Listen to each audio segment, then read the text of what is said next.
Regardless kung may pinag-aralan ka ba, wala ka bang pinag-aralan, mayaman ka ba, mahirap ka ba, ano ba ang wika mo, ano ba ang kulay mo, sapagkat ang Diyos ay hindi nagtatangi ng mga tao. Siyang may ibig na ang lahat ng mga tao ay mga ligtas at makaalam ng katotohanan.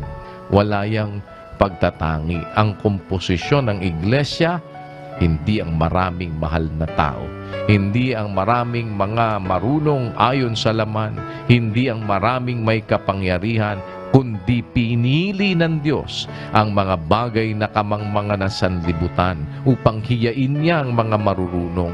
Pinili ng Diyos ang mga bagay na mahihina ng sanlibutan upang hiyain niya ang mga bagay na malalakas, upang walang laman na magmapuri sa harapan ng Diyos.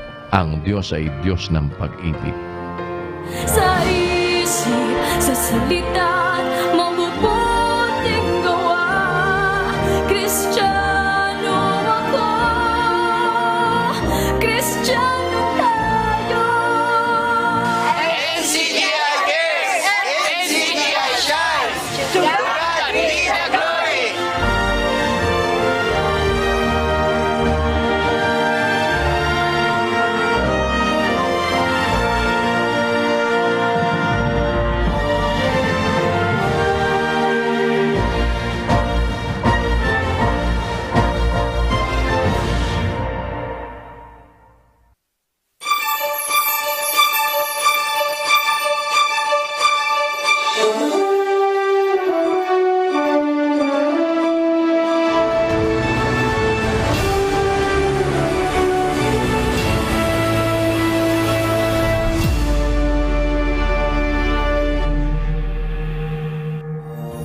Muli po ang aming pag-aanyaya sa inyo. Sana po ay mapaunlakan ninyo. Mayroon po tayong nasa 20 international language na maaari po ninyo mapagpilian para po sa ating nalalapit na opening ng mass indoctrination. Sa April 24 po, araw ng Lunes, alas 7 po ng gabi, maaari po niyong mapakinggan ang ating pag-aaral ng mga doktrina ng ating Panginoong Hesukristo. Mayroon pong nasa 20 international language na maaari niyo pong mapagpilian. At meron din naman po tayong 8 local languages na kung saan maaari niyo ring mapakinggan ang ating pong pag-aaral ng mga doktrina ng ating Panginoong Hesukristo. Ganon din, maaari niyong i-like, i-share, and subscribe ang ating pong MCGI channel. At mayroon po tayong iba't ibang mga sub-channels sa ilalim po niya. 24/7 po MCGI Digital Clinic Hotline. Maaari po ninyo matawagan. Libre lang po yan kung meron po kaming maipaglilingkod sa inyo. Maaari po kayong kumausap ng ating mga manggagamot kung mayroon kayong mga concerns sa inyo pong mga kalusugan. Nawa po ay makapagsilbi sa inyo sa isang maliit na paraan. On that note, kami po ay nagpapasalamat una sa Diyos sa lahat ng kanyang kabutihan, sa mabuting pagkakataon na mayroon tayo sa araw na ito. Mananatili po na sa Diyos ang lahat ng karangalan at kapurihan magpakailanman. Sa lahat ng ating mga kapatid sa iba't ibang panig ng daigdig, keep on shining and keep on caring. Iwan po namin sa inyo ang isang awiting nagpapahayag na ang buhay natin sa mundo ay pansamantala lamang at mayroong naghihintay na pangakong buhay na walang hanggan sa mga taong susunod sa Diyos. Sa kanyang rendition ng awiting Tunay na Buhay, narito po si Sister AJ Mangana. Salamat po sa inyong pagsubaybay. To God be the glory. Magandang gabi po sa inyong lahat.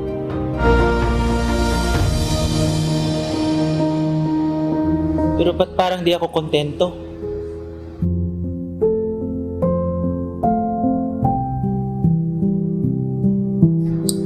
Kasi be, masyado mong inibig ang salapi. Dapat kasi kontento lang tayo kung anong meron tayo. Gusto ko lang namang umayos yung buhay natin. Kapera, umaman. Masama ba yun? Sapat naman ang kinikita natin kahit hindi ka mandaya. Bakit? Pinagkulang ba tayo ng Diyos? Di naman niya tayo pinababayaan eh.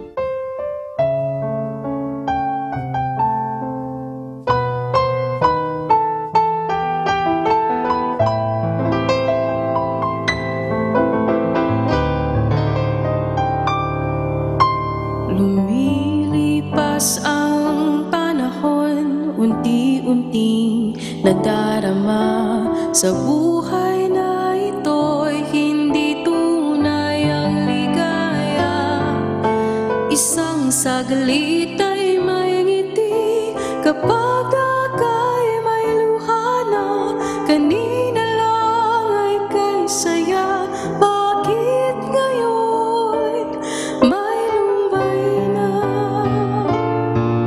Buhay natin di tunay dahil ito'y may hangganan.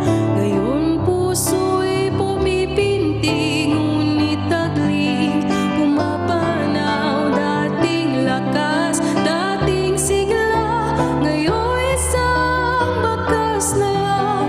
Alaala ng kahapoy, naglalahong walang ano pa man. Kaya't ang nais ko ay ang buhay na tunay na buhay. Doon sa paraisong ligaya ay walang hanggan. Tuwa do'y walang sukat, walang makakapantay. Hindi ka na magangambang ika'y muling malulumbay. Huwag nating ilalagat itong isip sa may wakas. Mata nitong ating puso ay ititig sa itaas. Hirap natin mapapawi, ahalin-hanya ng galak. Kung tayo'y magtitiwala sa Diyos Ama nating liyag. Si Jesus ang tumubo sa ating sala, nang ating makamtan pagpapala.